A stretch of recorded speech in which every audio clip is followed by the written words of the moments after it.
Què volem dir quan es parla de dos tipus de divisions? Ens podem referir a diferents tipus de coses. Per exemple, si preguntem així, cap la possibilitat de que la primera resposta que se'ns acudeixi és que hi ha divisions enteres i divisions decimals. O sigui, divisions on la resposta entra en el camp dels nombres naturals o divisions que ja entren en el camp dels nombres racionals. Però aquesta discussió, que té un sentit, la deixem per cicle superior, perquè és quan realment comencem a fer divisions amb decimals. En el context en el que estem ara, té tot el sentit del món parlar de dos tipus de divisions diferents des de la perspectiva d'un mestre en relació a les accions manipulatives vinculades. Sí, hi ha una qüestió molt clara, i és que quan nosaltres posem un munt de cubets a sobre de la taula i demanem a l'alumne que faci grups de 4 i ens digui quants grups s'està fent, està agrupant. I això està associat amb la divisió. Però de vegades el que li demanem no és que faci grups de 4, sinó que faci 4 grups iguals. I està clar que això es correspon a la mateixa expressió. Sí? Si hi havia 27 cubets, en els dos casos hi havia 27 entre 4, però en una és per saber la quantitat de grups i en una altra és per saber la mida dels grups. Sí? Això en la vida quotidiana està aquesta distinció, però nosaltres moltes vegades les confonem perquè estan associades a la mateixa representació simbòlica. Si jo dic tinc un deute de 40 euros i puc triar en pagar-lo en quotes de 8 euros o en 8 quotes, tenim tots molt clar que estem dient coses diferents, però en tots dos casos fem 40 dividit entre 8 per trobar la resposta. Sí? Per tant, des del punt de vista d'un mestre, és molt important que tingui clar que existeixen aquests dos contextos diferents que poden portar a dificultats diferents, sí? I que nosaltres hem de procurar que les situacions contextualitzades que proposem als alumnes cobreixen els dos tipus. Però utilitzarem un o utilitzarem un altre depenent de les nostres necessitats. Per exemple, per desenvolupar un algoritme podem fer molt més repartiments que agrupaments, sí? Però no és necessari que l'alumne sigui completament conscient de si estem fent una divisió partitiva o quotativa. No és aquest l'objectiu de fer aquesta distinció. És un objectiu més de reflexió nostra com a reflexió didàctica. Per què hem d'enregistrar explícitament el residu de les divisions enteres? Podríem donar més d'una raó. Per exemple, és perquè no sempre la resposta a una pregunta és el quocient, a vegades és el residu, a vegades podem preguntar quan sobra en un repartiment, si el faig entre 3 o el faig entre 4, per saber quin és més eficient, per exemple. Sí? Això, a més, estarà connectat en el futur, en el cicle superior, quan facin divisibilitat, que interessa molt el tema del residu. O sigui, nosaltres creiem que és artificial que plantejar les divisions des d'un inici en què totes les divisions que plantegem són divisions exactes, o sigui, divisions de residu zero. En la realitat, si jo llenço una quantitat de cubets a sobre de la taula, podria passar perfectament que no sigui divisible entre 4. O sigui que sempre hem pensat que les situacions quotidianes, en els repartiments o en els agrupaments, és natural que tinguin residu. Aquest és un primer motiu. Però hi ha un altre, que és que quan nosaltres no li donem prou importància al residu, no el registrem, ens pot quedar escrit alguna cosa com 25 dividit entre 6 és igual a 4. Això, quan entrem en el món de la divisió decimal, està claríssim que 25 entre 6 és 25 entre 6 és 4 coma alguna cosa. No és exactament 4. I això ens acostumem a fer-lo perquè sabem que quan fem el repartiment és 4, però el residu 1. Sí? I ho deixem escrit.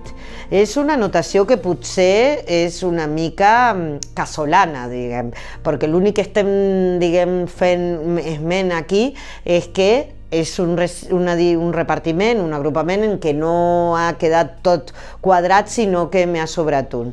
I aquest un està molt relacionat amb el divisor que teníem aquí.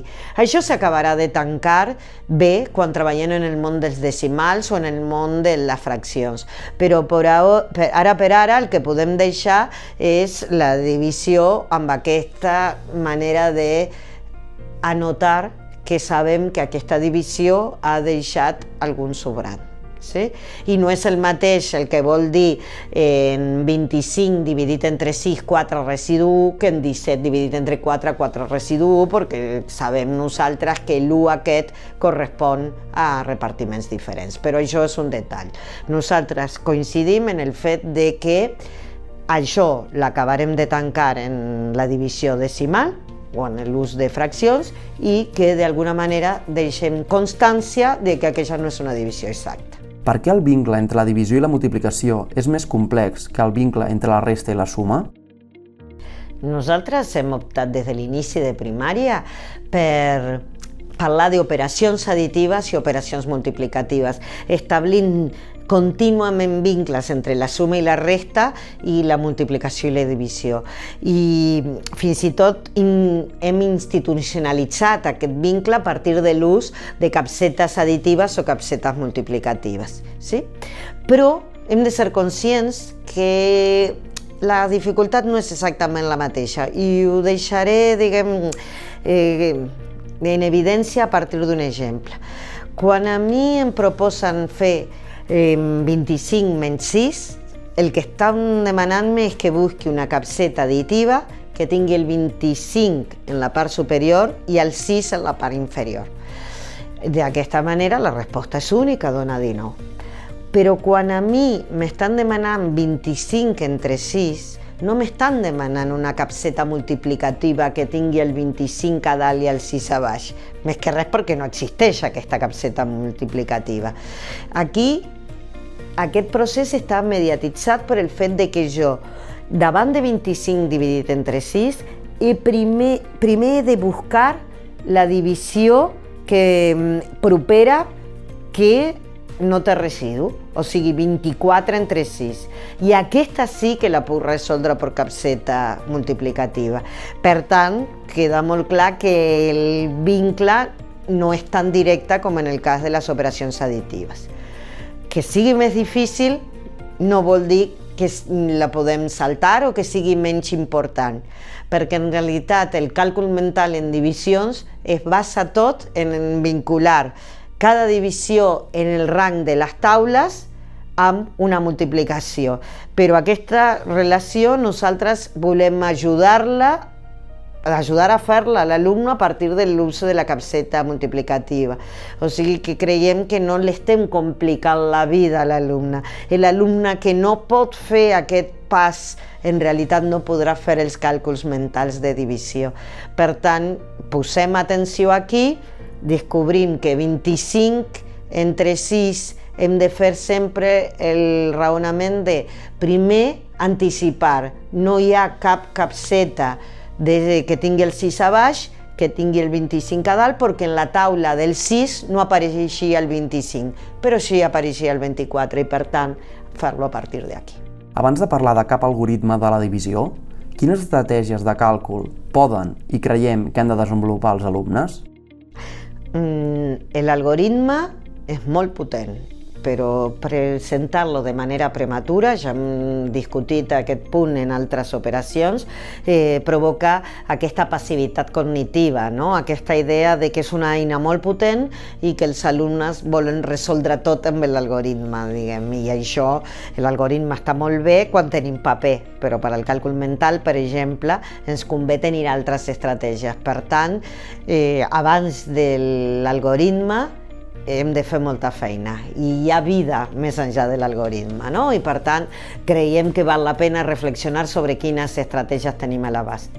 Una ja l'hem esmentat fa un moment, que és el vincle clar entre les divisions i les taules, sí? Quan la divisió està plantejada en el rang de les taules, el primer que hem de fer és connectar amb els nostres fets coneguts, Sí? Això és una qüestió fonamental. Però després venen les deduccions, els fets coneguts, fets derivats. Si jo ja sé que 8 dividit entre 4 dona 2, 80 dividit entre 4 dona 20. Aquestes són fonamentals, treballar-les a partir de la invitació a la deducció. Hi ha altres deduccions que també ens interessa fer, no? Perquè, per exemple, si 80 dividit entre 4 acabo de dir que dona 20, 81 entre 4 dona 20 residu 1 i 82 entre 4 dona de nou 20 però residu 2, o sigui, estem fent molt ús de la deducció a partir d'alguns fets coneguts. I això creiem que s'ha de treballar, perquè és molt útil en el càlcul mental. Però l'altra estratègia que també és molt útil és una estratègia a la que nosaltres l'hem posat de descomposició, perquè en realitat el que s'utilitza és la descomposició del dividend. Però hem de ser molt conscients que aquesta descomposició té algunes característiques que fins ara les altres operacions no havien aparegut de la mateixa manera. Fins ara, quan sempre parlàvem de descomposició, sempre era descomposició decimal, centenes, desenes i unitats, diguem. I aquí veurem, ara en un exemple, podem veure clarament que necessitem un altre tipus de divisió, de descomposició. A veure, centrem-nos en un exemple. Si a mi em proposen fer 47 entre 4, jo puc descomposar el 47 com 40 més 7. Aquesta seria una descomposició decimal. I en aquest cas em serveix, perquè 40 dividit entre 4 dona 10, 7 dividit entre 4 dona 1 i residu 3, i per tant, quan jo poso junt això que havia descomposat, em queda que 40 entre 4 10, 7 entre 4 1 residu 3, per tant 47 dona 11 i residu 3. Sí? Aquí no hi ha problema. Però és casual que la descomposició que m'hagi servit sigui la descomposició decimal. Habitualment en les divisions ens interessa unes descomposicions que estan dictades per el divisor. Exemple, si a mi em proposen per fer mentalment 56 entre 4, 50 més 6 com a descomposició per dividir entre 4 no ens serveix gens, per dos motius. Una, perquè 50 entre 4 i 6 entre 4, totes dues divisions deixen residu. I al deixar totes residus, després quan vull ajuntar cada part, no és que no es pugui fer, però provoca certs inconvenients. Però a més, perquè 50 entre 4 no m'ha simplificat la feina respecte a 56 entre 4. A mi em convé descomposar 56 entre 4 com 40 més 16, perquè tant el 40 com el 16 el sé dividir fàcilment entre 4. 40 entre 4 dona 10, 16 entre 4 dona 4 i per tant 56 entre 4 dona 14. I a més, no estic obligada a fer-la d'una única manera, perquè jo he decidit aquí fer-la com 40 més 16, però podria haver triat 20 més 36 i de la mateixa manera hagués arribat al resultat. Però les descomposicions que he triat estan dictades per el 40 o per el 20 en cada cas, i és perquè tant el 40 com el 20 estan en la taula del 4, i no per el fet de descomposar el 56 en desenes i unitats. Per tant, per concloure això, creiem que s'ha de fer feina abans de presentar l'algoritme, feina específica per la divisió, i que aquesta feina la podem sintetitzar en dos tipus d'activitats. Activitats on el que promovem és la deducció de fets i en una altra el que promovem és la descomposició del dividend.